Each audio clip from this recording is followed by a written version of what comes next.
Nous sommes à Grande Retraite, île Maurice, élevé en 1860 à Philibert Commerson. Philibert Commerson qui est né en 1727 en France, a étudié la médecine. Il était aussi un immense naturaliste, voire même un savant, qui a été sollicité par nul autre que Louis-Antoine de Bougainville. Philibert Commerson est lié à la première femme qui a fait le tour du monde, Jeanne Barré.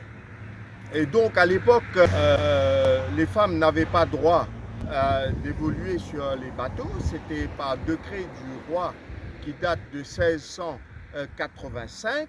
Jeanne Barré, étant la compagne de Commerson, a bravé toutes les lois de l'époque pour se retrouver avec son amant, avec qui elle partageait la même passion de... Alors, Jeanne Barré s'est travestie en homme pour pouvoir entreprendre cette expédition. Et lorsque la supercherie a été découverte, Commerson et Barré ont été débarqués ici à Maurice en 1768.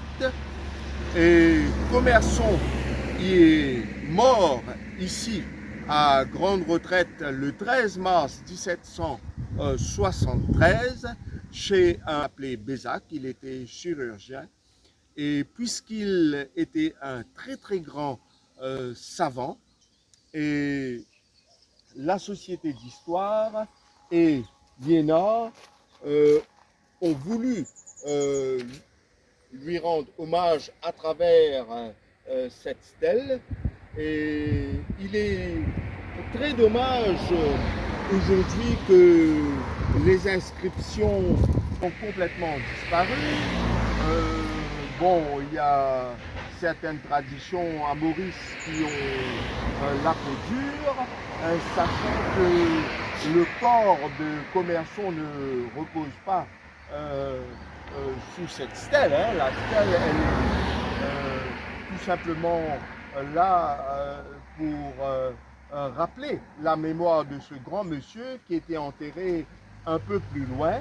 Puis souhaiter c'est que cette stèle soit réhabilitée pour valoriser la mémoire de Commerson comme il se doit, puisque c'est un grand savant.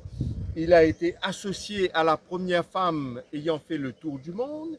Il a été lui-même choisi par Bougainville pour l'accompagner. Ce personnage qui peut quand même faire le lien entre la France, la communauté des sciences et notre pays, et comment aujourd'hui ce mémorial se retrouve dans un tel état.